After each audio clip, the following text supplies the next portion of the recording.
লা ইলাহা ইল্লাল্লাহ লা ইলাহা ইলাহা ইল্লাল্লাহ লা ইলাহা ইল্লাল্লাহ লা ইলাহা ইল্লাল্লাহ লা ইলাহা ইল্লাল্লাহ লা ইলাহা। বলতেছিলাম জিকিরের মজা সবাই বুঝবে না, সবার কাছে ভালো লাগবে না। কারণ কি, মিষ্টি মুখে না দিলে যেমন মিষ্টির মজা অনুভব করা যায় না, ঠিক মুসলমান যে বান্দা আল্লাহর নামের জিকির করে না, ওই বান্দাকে জিকিরের মজাও বুঝানো যাবে না, ঠিক কিনা?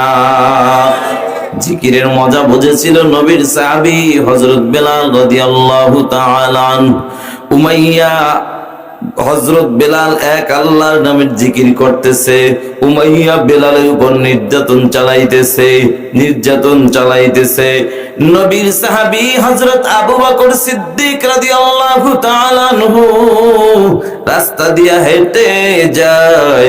আবু বকর তাকায় দেখে হযরত বেলালের উপর নির্যাতন চলে। এই বেলাল, তুমি তো এমন মালিক আল্লাহর নামের জিকির করো গো, যে মালিক জিকির আস্তে করলো শোনে, জোরে করলো শোনে, কথা কোন ঠিক কিনা? তুমি একটা কাজ করো, জিকিরের আওয়াজটা একটু স্লো করে দাও, উমাইয়ার শাস্তি থেকে বেঁচে যাইবা।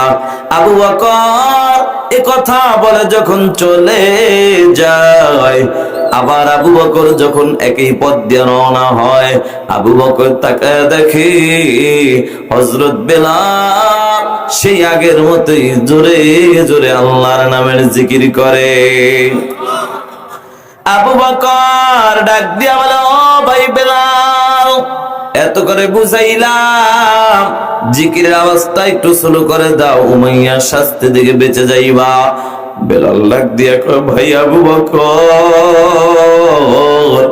জিকিরের আওয়াজ স্লো করে দিলে উমাইয়ার শাস্তি থেকে বেঁচে যাবে, এটা আমি বেলালও বুঝি, তারপরেও কেন বন্ধ করি না?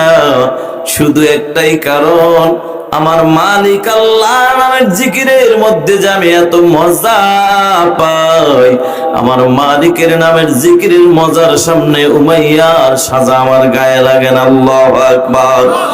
সাহাবায়ে কেরাম জিকিরের মজা বুঝতে পারছে তো জিকির বন্ধ করে নাই, পিটায়াও জিকির বন্ধ করা যায় নাই। তুমি আমি জিকিরের মজা বুঝি নাই, যার কারণে বলেও জিকির করানো যায় না, ঠিক কিনা?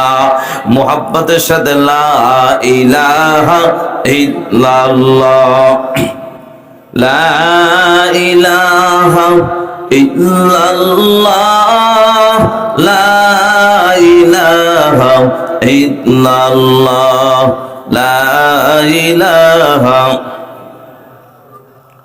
লা ইলাহা ইল্লাল্লাহ মুহাম্মাদুর রাসূলুল্লাহ সাল্লাল্লাহু আলাইহি ওয়াসাল্লাম।